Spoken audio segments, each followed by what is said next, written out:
வசந்த் தொலைக்காட்சி நேயர்கள் அனைவருக்கும் வணக்கம். அனைவரையும் சிகரம் தொடு நிகழ்ச்சிக்கு வரவேற்கிறேன். ஒவ்வொரு வாரமும் நம்மளோட நிகழ்ச்சியில் புதுமையான கண்டுபிடிப்புகளை பார்த்துட்டு இருக்கிறீங்க. இந்த வாரம் உங்களுக்காக நிறைய புதுமையான கண்டுபிடிப்பு காத்துட்டு இருக்கு. அதுக்கு முன்னாடி நிகழ்ச்சியோட ஆரம்பத்தில் ஒரு கண்டுபிடிப்பாளரை பற்றி பார்ப்போம். இந்த வாரம் பார்க்கக்கூடிய கண்டுபிடிப்பாளர் ஒரு அமெரிக்கன். இவங்களுடைய பேர் வந்து ரூத் ஆர் பெனெரிட்டோ. இவங்க 1950 ரிங்கிள் ஃப்ரீ காட்டனை வந்து நம்ம பயன்படுத்தணும் அப்படின்றதுக்காக பெர்மனன்ட் ப்ரெஸ்ஸிங் அப்படின்றத கண்டுபிடிச்சாங்க. அதாவது இப்போ நம்ம பயன்படுத்திருக்கக்கூடிய அயன் பாக்ஸ், ஸ்டீமர், இது எல்லாத்துக்கும் வந்து மூல காரணம் இவங்க தான் சொல்லலாங்க. ஸோ அந்த அளவுக்கு ஒரு புதுமையான கண்டுபிடிப்பை வந்து அந்த காலகட்டத்தில் இவங்க வந்து கண்டுபிடிச்சிருக்காங்க. அதுக்காக நிறைய விருதுகளும் வந்து வாங்கியிருக்கிறாங்க. இதே மாதிரி நிறைய புதுமையான கண்டுபிடிப்புகள் உங்களுக்காக நம்மளுடைய இந்த வார நிகழ்ச்சியில் காத்துட்டு இருக்கு. வாங்க நிகழ்ச்சிக்கு போகலாம்.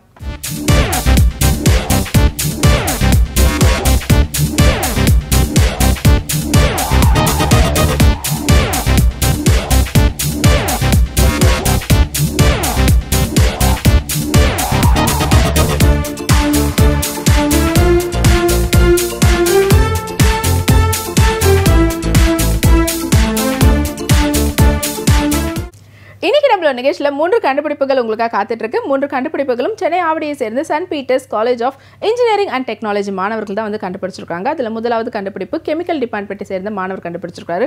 இவருடைய கண்டுபிடிப்பு என்னன்னு பார்த்தீங்கன்னா செடின்றது எல்லாருமே ஏற்கனவே தெரிஞ்ச விஷயம் தானே, அது என்ன இவர் கண்டுபிடிச்சிருக்காருன்னு தானே யோசிக்கிறீங்க. இப்போ பொதுவாக நம்ம வீட்டில் வந்து செடி மரம் ஏதாவது வளர்க்குறோன்னா அதுக்கு வந்து ஃபர்டிலைசர்ஸ் போடுவோம். அது முழுக்க வந்து பார்த்தீங்கன்னா கெமிக்கலோட தான் இருக்கும். ஆனால் இவர் கண்டுபிடிப்பில் வந்து முழுக்க நேச்சர் ஃபர்டிலைசரை வச்சு ரொம்ப நாள் இல்லைங்க, வெறும் 3 நாளில் செடி மரத்தை வந்து வளர்த்துடலாம் அப்படின்றத இவருடைய கண்டுபிடிப்பாக இருக்குது. அது எப்படி சாத்தியம் அப்படின்றத அவரே சொல்கிறாரு. வாங்க பார்க்கலாம். வணக்கம், என் பேர் ஜெகதீஷன். நான் Avadi Saint Peter's College of Engineering டெக்னாலஜியில் ஃபைனல் கெமிக்கல் இன்ஜினியரிங் பண்ணுறேன். என்னோட கண்டுபிடிப்பு ஒரு மாறுபட்ட கண்டுபிடிப்பு. என்னன்னு பார்த்தீங்கன்னா விதைப்பந்துகள்.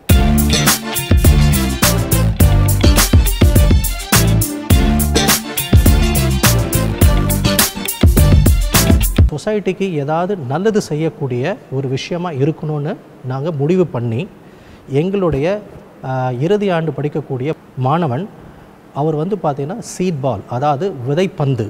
இந்த விதைப்பந்து எதுக்குன்னா அதில் இருக்கக்கூடிய விதைகள் நம்ம வந்து பார்த்திங்கன்னா இந்த விதைப்பந்து மண்ணில் நாங்கள் போடும்போது நிறைய தண்ணி ஊற்றணும்னு அவசியம் கிடையாது. அந்த விதைப்பந்தில் வந்து பார்த்திங்கன்னா விதை மட்டும் இல்லாமல் நேச்சுரலாக, அதாவது உங்களுக்கு வந்து இயற்கையாக கிடைக்கக்கூடிய எல்லா விதமான சத்தும் சேர்ந்த மாதிரி நாங்கள் அந்த விதைப்பந்தை உருவாக்கியிருக்கோம். விதைப்பந்துகள் எதுக்குன்னா சுற்றுச்சூழலை பாதுகாக்கணும் அப்படின்னு ஒரு அடிப்படையில் நான் வந்து இதை என்னோட ஓன் காம்போசிஷனால் இது கொண்டு வந்த ஒரு விதைப்பந்து. விதைப்பந்துன்னு பார்த்தீங்கன்னா 1938 ஜப்பானீஸ் சயின்டிஸ்ட் ஒருத்தர் கண்டுபிடிச்சது தான். எதுக்காக கண்டுபிடிச்சாருன்னா ரோடு கன்ஸ்ட்ரக்ட் பண்ணுறாங்க. ஸோ அதெல்லாம் வந்து நம்ம கன்ஸ்ட்ரக்ட் பண்ண வீடு கட்ட அந்த மரம்லாம் அழிஞ்சு போகுது. நாங்கள் என்ன நினச்சோம், அந்த மரத்தை வந்து திரும்பி கொண்டு வரணும்.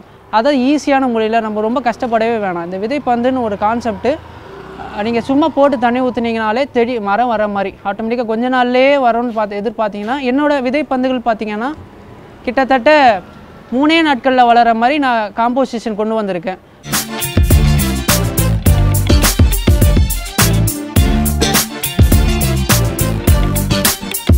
என்னோடய விதைப்பந்தில் என்ன காம்போசிஷன் பார்த்தீங்கன்னா யூஸ்வலாக பண்ணுறது வந்து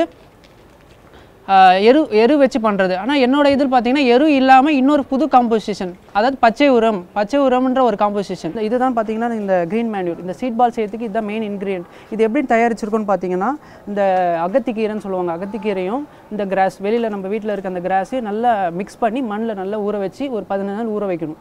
ஸோ இதுதான் வந்து அந்த மெயின் காம்போசிஷன் இந்த க்ரீன் மேன்யூரோடது. 15 நாள் ஊற வச்சிங்கன்னா இந்த பச்சை உரம் என்ற க்ரீன் காம்போசிஷன் நம்மளுக்கு கிடைக்கும். இது பார்த்திங்கன்னா இதுதான் வர்மி காம்போஸ்ட். அது அனதர் ரா மெட்டீரியல் நம்ம இந்த சீட் பால் சரி பண்ணுறதுக்கு. ஸோ இது வந்து எப்படி ப்ரிப்பேர் பண்ணணும்னா, இந்த நம்ம வீட்டில் டெய்லியும் யூஸ் பண்ணுற வெஜிடபிள் யூஸ் பண்ணி அந்த தோல், பழத்தோல் இதெல்லாமே நீங்கள் வந்து சேகரித்து ஒரு பள்ளம் மாதிரி தோண்டி அதெல்லாம் போட்டு மண்ணோடு மிக்ஸ் பண்ணி கொஞ்சம் எடுத்துவாங்க. அதுலேயே ஜென்ரேட் ஆகும். நீங்கள் வேணால் நீங்கள் மேலே போட்டு கொஞ்சம் 15 நாள் ஊற விட்டிங்கனாலே ஆட்டோமேட்டிக்காக அது ஒரு காம்போஸ்ட்டாக மூஸ்ட் ஆகும். இதுதான் வந்து மெயின் நியூட்ரியன்ட் ஃபார் நம்ம சீட் பாலுக்கு, சீடுக்கு பெரிய நியூட்ரியன்ட் கிடைக்கும் இதனால். இது பார்த்தீங்கன்னா தான் நம்ம ஃபைனல் ரா மெட்டீரியல். இதுவும் பார்த்தீங்கன்னா வேற ஒன்றும் இல்லை, கவுடங் பேஸ்ட். விதைப்பந்துகள் நம்ம எப்படி செய்கிறோம் நீங்கள் பார்க்க போகிறீங்க. பார்த்தீங்கன்னா இது வந்து பாவக்காய் விதை, இது வந்து முருங்கை மரம் விதை, இது பார்த்தீங்கன்னா இந்த பச்சை உரம் என்றக்கூடிய க்ரீன் மேன்யூர், இதுவும் அதே தான். இது நான் என்ன சொன்னேன்னா இந்த வர்மி காம்போஸ்ட். ஓகேவா, இது வந்து உரம், மண்புழு உரம்னு சொல்லுவாங்க. இது எல்லாமே இப்போ வந்து நம்ம செய்ய போகிறோம். முதல்ல பார்த்தீங்கன்னா இந்த பாவக்காய் விதை இருக்குல்ல, பாவக்காய் விதை இருக்குது. இந்த பாவக்காய் விதை இந்த பச்சை உரத்துக்குள்ளே நம்ம இன்சர்ட் பண்ணணும். ஸோ அதுக்கு வந்து இந்த நான் உருண்டை பிடிச்சி வச்சுருக்கேன் ஆல்ரெடி.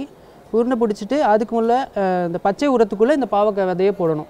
இந்த பாவக்காவோட விதையை நான் இந்த பச்சை உரத்துக்குள்ளே வச்சுருக்கேன். வச்சுட்டு கொஞ்சம் நீங்கள் கொஞ்சோண்டு 2 சொட்டு தண்ணி விட்டுட்டு இதை க்ளோஸ் பண்ணிவிட்டீங்க, மூடிடலாம். இதை மூடிட்டிங்கன்னா மொதல் லேயர் கம்ப்ளீட் ஆகிடும். இப்போ நல்லா டைட்டாக போனீங்கன்னா நீங்கள் உள்ளே வந்து தண்ணி கொஞ்சம் கம்மியாகிடும். பச்சை உரத்துக்குள்ளே போட்ட விதையை நம்ம அடுத்த லேயருக்கு போகிறோம். அது வந்து மண்புழு உரம். இந்த மண்புழு உரத்துக்குள்ளே உள்ளே போட்டு நல்லா உள்ளே ப்ரெஸ் பண்ணிவிட்டு நல்லா அப்படியே மூடிடணும். மூடிட்டிங்கன்னா 2 லேயராக ஆகிடும். 2 லேயர் ஆகிட்டு நீங்கள் நல்லா அதில் இருக்க தண்ணி கண்டென்ட்டை உறிஞ்சி எடுக்கிற மாதிரி நல்லா ஸ்ட்ராங்காக பண்ணிவிட்டு ரெடி பண்ணிடணும். இவ்வளோதான் நம்ம விதைப்பந்து. இவ்வளோ தான், ரொம்ப ஈஸியான ப்ராசஸ்ஸு, ரொம்ப சுலபமாக செய்யலாம். அடுத்து பார்த்திங்கன்னா முருங்கை மரம். இதே செய்முறை தான் நம்ம பண்ண போகிறோம். இது முருங்கை மரம் விதை. அதே மாதிரி நீங்கள் பச்சை உரத்துக்குள்ளே இந்த முருங்கை மரம் விதை நீங்கள் உள்ளே போடணும். அதே தான் உள்ளே போட்டுட்டு அதே மாதிரி ஒரு 4 சொட்டு தண்ணி. ஏன்னா உள்ளே சீடு வந்து நல்லா மெர்ஜ் ஆகணும், அதாவது உள்ளே நல்லா படணும். பட்டு இந்த தண்ணியை நீங்கள் இழுத்துட்டு அதே மாதிரி முதல் லேயர் கம்ப்ளீட் ஆனோடனே 2வது மண்புழு உரத்துக்குள்ளே நீங்கள் இதை போட்டுட்டு நல்லா உள்ளே நீங்கள் நல்லா அழுத்திட்டு இது டோட்டலாக வந்து க்ளோஸ் பண்ணணும். மொத்தமாக இந்த மண்புழு உரமும் இந்த பச்சை உரமும் நியூட்ரியண்ட்டாகவும் ஈரப்பதமாகவும் ரெண்டுமே அந்த விதைக்கு உறுதுணையாக இருந்தால் அந்த செடி 2 நல்லா வளர உதவும். கடைசியாக வந்து இந்த பந்தை வந்து நம்ம இந்த மண் சாணம் இருக்க அந்த தண்ணீருக்குள்ளே விட்டு காய வைக்கணும். இப்போ நம்ம அந்த பந்து ரெடி பண்ணிட்டோம், விதை பந்து ரெடி பண்ணிட்டோம். கடைசி ஒரு வேலை இருக்குது. அது கடைசி வேலைப்பாடு என்னென்னா இந்த மண் சாணம் தண்ணீர் இருக்குது, அது தண்ணீர் மாதிரி நல்லா ரெடி பண்ணிவிட்டு அதுக்குள்ளே நீங்கள் இந்த பந்தை நீங்கள் உள்ளே விட்டு எடுத்தீங்கன்னா இது எதுக்காகனா உங்கள் மண் வந்து உதிரக்கூடிய தன்மை உடையது. காஞ்சோடனே நல்லா உதிரும். அது உதிராமல் இருக்கிறதுக்காகவும் இது வந்து இன்னும் வந்து சத்து அதிகமாகும். இது காய உங்களுக்கு வந்து பந்து இன்னும் உறுதியாகவும் சத்து ஆகிறதுக்காக நம்ம இந்த ஃபைனலாக இது வந்து நம்ம பண்ணுறோம் கடைசி செய்முறை. நான் இப்போ இந்த ரெடி பண்ண அந்த சீட் பாலை நான் வந்து ஏன் பேப்பரில் வச்சுருக்கேன்னா இந்த பேப்பர் வந்து ஈரப்பதத்தை அதிக உரியக்கூடிய தன்மை உடையது. அதாவது கெமிக்கல் இன்ஜினியரிங் படி சொன்னால் அப்சார்ப்ஷன் பண்ணும். இது வந்து நீங்கள் செஞ்சுட்டு உடனே வெயிலில் வைக்கக்கூடாது. எதுக்காக அப்படி சொல்கிறோன்னா வெயிலில் வச்சிங்கன்னா வந்து செட் ஆகிறதுக்குன்னு ஒரு டைம் இருக்குது. செட் ஆகிற டைம் விட்டுட்டு அதுக்கப்புறம் ட்ரையிங் டைம்னு ஒன்று இருக்குது. இந்த 2 டைமும் நீங்கள் மிஸ்பேட்ச் பண்ணிங்கன்னா இந்த சீட் பால் வந்து வெடிக்க ஆரம்பிச்சிடும். ஸோ ஃபஸ்ட்டு இந்த மாதிரி பேப்பரில் ஒரு 1 hour வச்சுட்டு அதுக்கப்புறம் நிழலில் ஒரு மேக்ஸிமம் 2 hour வச்சுட்டு அதுக்கப்புறம் வெயிலில் நீங்கள் வைக்கலாம். இப்படியே உடனே எடுத்து போய் வச்சிங்கன்னா வெடிச்சிடும். ஸோ வெடியாமல் இருக்க நீங்கள் இந்த ப்ரொசீஜர் பண்ணணும். இப்போ இந்த விதைப்பந்து இங்கே போட்டாச்சு. நீங்கள் ஒன்றுமே பண்ணுவோன்னா இந்த விதைப்பந்து நனைகிற அளவுக்கு தண்ணி ஊற்றினாங்க போதும். இந்த விதைப்பந்த அளவுக்கு இவ்வளோ தண்ணி ஊற்றினாலே போதும். ஒரு நாளைக்கு ஒரு வாட்டி ஊற்றினீங்கனாலும் போதும். 3 நாளில் நீங்கள் இதுலேருந்து செடி வர்றதை நீங்கள் எதிர்பார்க்கலாம். வந்து முருங்கை மரம் விதைன்றால 3 நாளில் நீங்கள் முருங்கை மரத்தை பார்க்கலாம். இப்போ பார்த்தீங்களே இந்த செய்முறையில் செஞ்ச விதைப்பந்து தான் இதுவும் ஒரு விதைப்பந்து. இது பார்த்தீங்கன்னா முருங்கைக்கீரை மரம். இது ஒரு 3 நாட்கள் முன்னாடி தான் நான் செஞ்சேன். 3 நாட்களில் இவ்வளோ உயரம் வந்திருக்கு.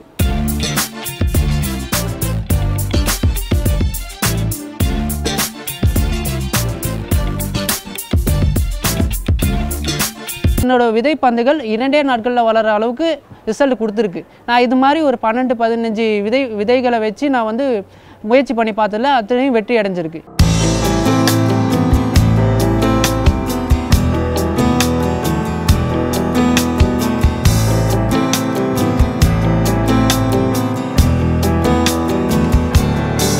இந்த செடி வந்து நாவப்பழ செடி. ஸோ இதே மாதிரி ஒரு சீட் பால் காம்போஸ்ட் அன்றைக்கி நாங்கள் ரெடி பண்ணி ஒரு 20 days பிஃபோர் எங்கள் காலேஜில் ட்ராப் பண்ணோம். ஸோ ஆட்டோமேட்டிக்காக அது கொஞ்சம் கொஞ்சமாக பெருசாகி 20 days இவ்வளோ பெருசாக வளர்ந்துருக்கு.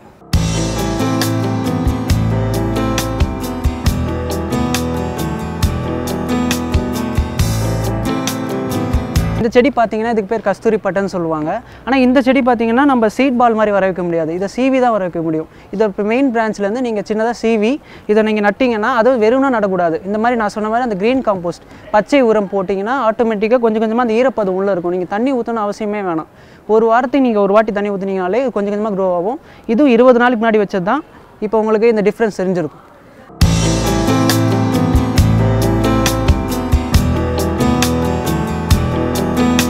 இந்த செடி பார்த்தீங்கன்னா கொய்யா மர செடி 10 to 15 days இவ்வளோ ஹைட்டுக்கு வந்துச்சு.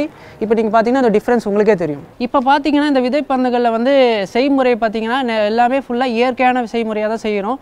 நாங்கள் வந்து எந்த விதமான கெமிக்கலும் ஆட் பண்ணல. நீங்களே பார்த்துருப்பீங்க, கெமிக்கல் ஆட் பண்ணாமல் நம்ம பண்ணுறதுனால எந்த வித பூச்சும் அண்டாது. அதே நேரத்தில் மரமும் வந்து சாகவும் சாகாது, சத்து அதிகமாக இருக்கும்.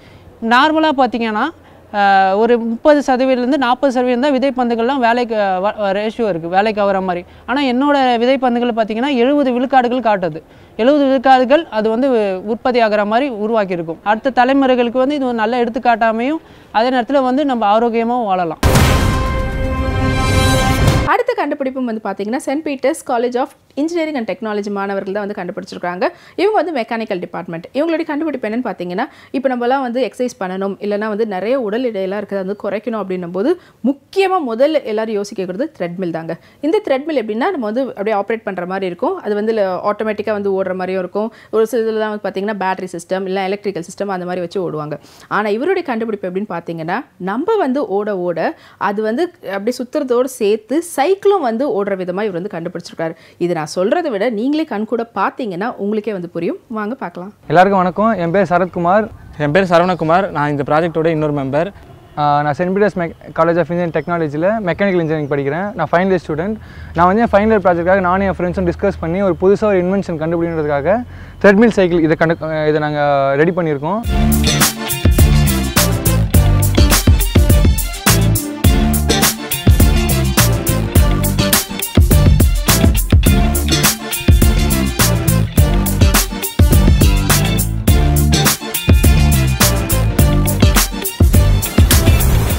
இதோட அட்வான்டேஜ் என்ன அப்படின்னு பார்த்தீங்கன்னா, நம்ம நார்மலாக வீட்டில் த்ரெட்மில் ஓட்டுறதுக்கு பதிலாக இது வந்து நம்ம ரோட் சைட்லேயோ இல்லை பார்க்லையோ இல்லை பீச்லையோ நம்ம எடுத்துகிட்டு போக சொல்ல கூட நம்ம த்ரெட்மில் நடக்கிறது மாதிரியே நம்ம வந்து அங்கேயும் நம்ம பண்ணலாம்.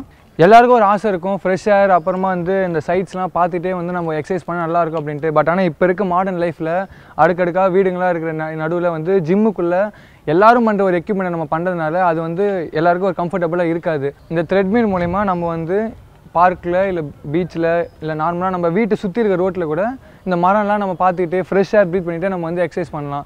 இதில் நாங்கள் முக்கியமாக என்னென்ன யூஸ் பண்ணியிருக்கோம்னு பார்த்தீங்கன்னா, இங்கே இருக்க இந்த ரெண்டு கியர் மெக்கானிசம் தான் நாங்கள் யூஸ் பண்ணியிருக்கோம். ஒன்று வந்து 100 டீத், இன்னொன்று வந்து 30 டீத் வச்சுருக்கோம்.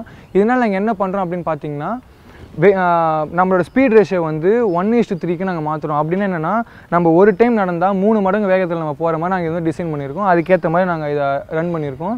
அதுக்கப்புறமா நம்ம நார்மல் சைக்கிள் யூஸ் பண்ணுற மாதிரி செயின் ட்ரைவ் யூஸ் பண்ணி தான் இங்கே வந்து நாங்கள் ரெடி பண்ணியிருக்கோம். இப்போ இதை நீங்கள் பார்த்தீங்கன்னாலே தெரியும், இது நம்ம நார்மலாக நம்ம சைக்கிள் யூஸ் பண்ண டயர் தான், அதே சைஸ் தான்.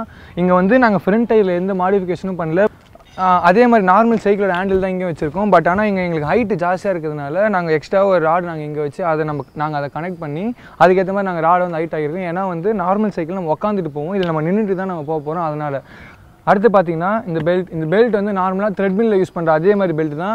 நாங்கள் உள்ளே வந்து இன்னொரு லேயர் மாதிரி இங்கே கொடுத்துருக்கோம். அது எதுக்காகன்னு பார்த்தீங்கன்னா, இங்கே இருக்க ப்ளைவுட்டில் வந்து இது சாஃப்டாக போகணும் அப்படிங்கிறாங்க. அப்போ தான் நம்மளுக்கு வந்து நடக்கிற சொல்ல ஃபிக்ஷன் இல்லாமலும் இங்கே ரோலர் மேலே க்ளீனாக போகிறதுக்கு நம்மளுக்கு ஹெல்ப் ஆகும். அதுக்கப்புறம் பார்த்தீங்கன்னா, இந்த கியர், இந்த பெல்ட்லேருந்து வர ஃபோர்ஸ் வந்து இந்த ரோலரில் ஆக்ட் ஆகும். இந்த ரோலர்லேருந்து இந்த ரோலர் சுற்றதுனால அது கூட கனெக்ட் ஆகிருக்க இந்த ராடு மூலிமா இந்த கியர் சுற்றும். இது வந்து பார்த்திங்கன்னா 100 டீத் வச்ச ஒரு கியரு. இது பார்த்தீங்கன்னா இப்படி தான் சுற்றும். இது சுற்றதுனால இது வந்து சின்ன கியர், இதோட சைஸ் வந்து 30 டீத். இது மூலிமா என்ன ஆகும்னா நம்மளுக்கு 100/30. ஸோ வந்து 3 நம்மளோட ஸ்பீட் ரேஷியோ 1:3க்கு வரும். இந்த இது சுற்றதுனால இந்த கியர் சுற்றும், இதனால் இந்த ஸ்ப்ராக்கெட் சுற்றும். இந்த ஸ்ப்ராக்கெட் வந்து அந்த ஸ்ப்ராக்கெட்டோட பெருசு. ஸோ வந்து இது மூலிமாவும் நாங்கள் வந்து பவர் டிரான்ஸ்மிஷன் வந்து இன்க்ரீஸ் பண்ணியிருக்கோம். இந்த செயின் ட்ரைவ் மூலிமா நாங்கள் யூஸ் பண்ணனால நம்மளுக்கு வந்து பவர் லாஸ் வந்து ரொம்ப மினிமலாக தான் இருக்கும். அது வந்து ஒரு 3% கீழே தான் இருக்கும். நாங்கள் வந்து கால்குலேட் பண்ணி வச்சுருக்கோம். மற்றபடி இந்த டயர் பார்த்தீங்கன்னா நார்மல் நம்ம சின்ன பசங்களுக்கு யூஸ் பண்ண ட்ரை சைக்கிள் வந்து இது பண்ணது தான். இதுதான் overall setup of the cycle.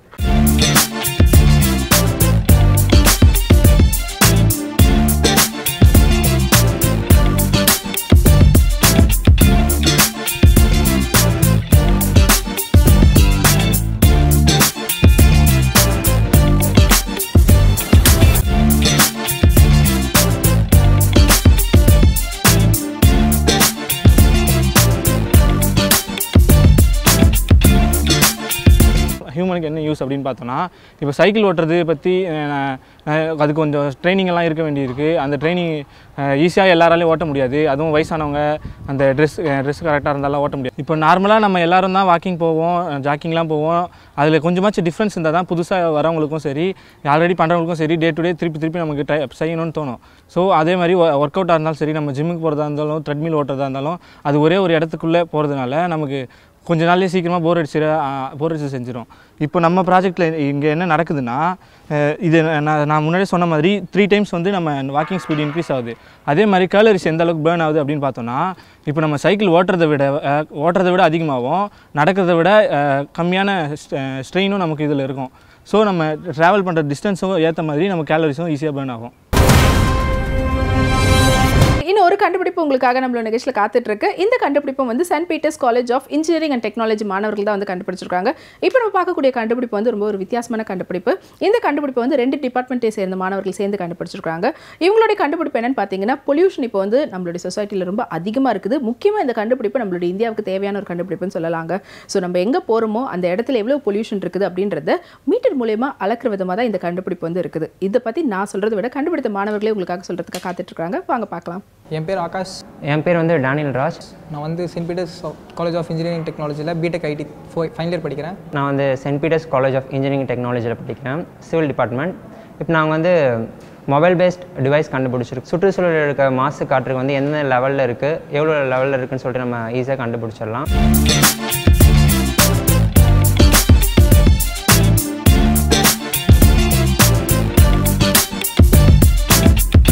Civil engineering டிபார்ட்மெண்ட்டும் ID ஸ்டூடெண்ட்டும் combine பண்ணி ஒரு ப்ராஜெக்ட் டெவலப் பண்ண சொன்னோம்.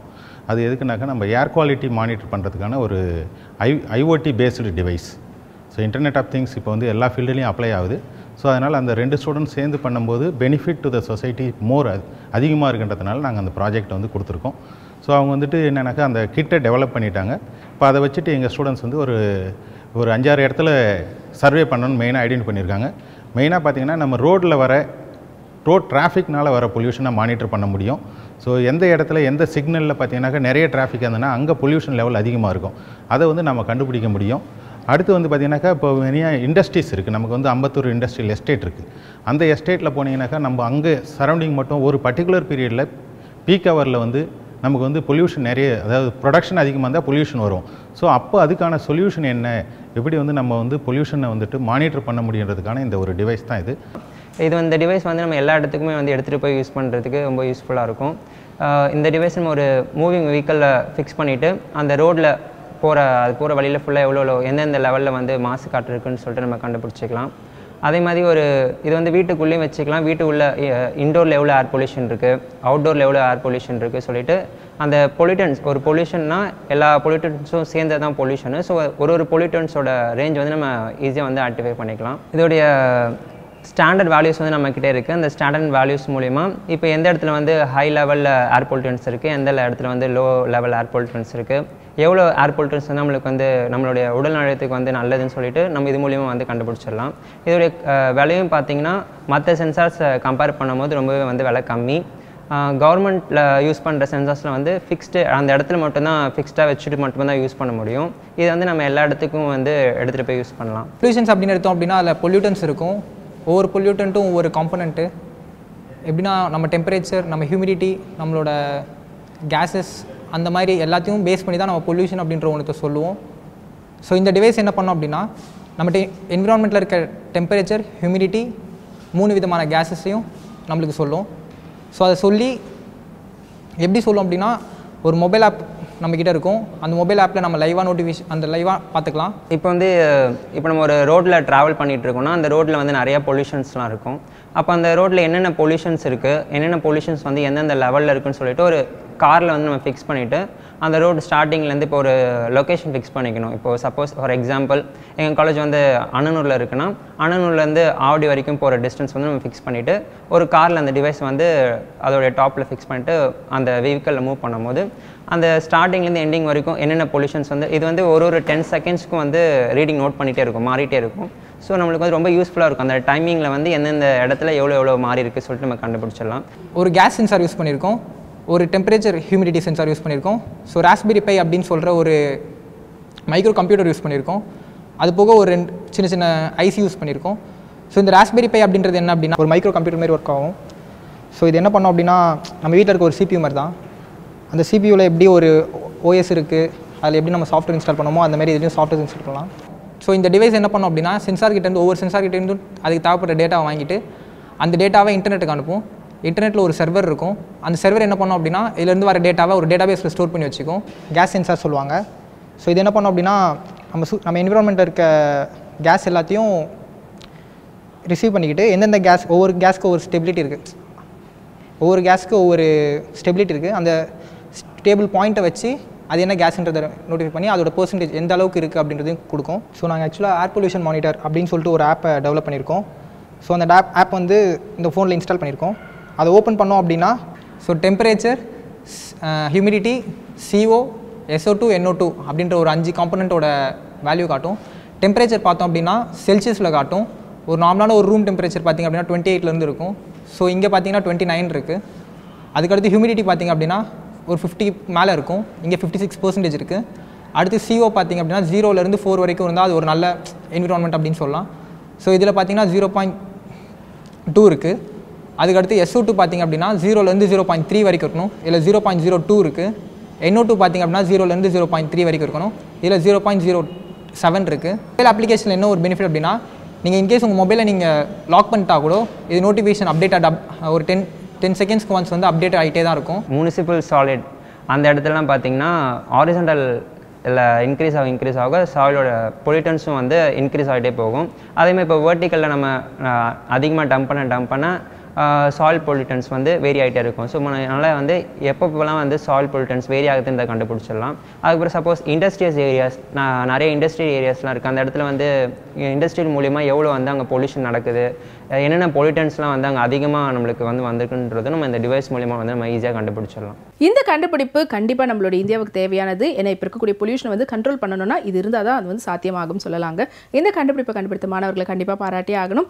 இன்றைக்கி நம்ம பார்த்த கண்டுபிடிப்புகள் எல்லாமே வந்துட்டு ரொம்ப வேக வைக்கிற அளவில் இருந்தது. இதே மாதிரி இன்னும் புதுமையான கண்டுபிடிப்புகள் உங்களுக்காக நம்மளுடைய அடுத்த வாரம் சீக்கிரம் தொடர் நிகழ்ச்சியில் காத்துட்டு இருக்கு. அதுவரை உங்களிடமிருந்து விடைபெறுகிறேன். நன்றி, வணக்கம். கண்டுபிடிப்புகளும் இந்நிகழ்ச்சியில் இடம்பெற வேண்டுமெனில் நீங்கள் தொடர்பு கொள்ள வேண்டிய முகவரி வசந்த் டிவி, தபால் பெட்டி எண் 2131, சைதாப்பேட்டை, சென்னை 15.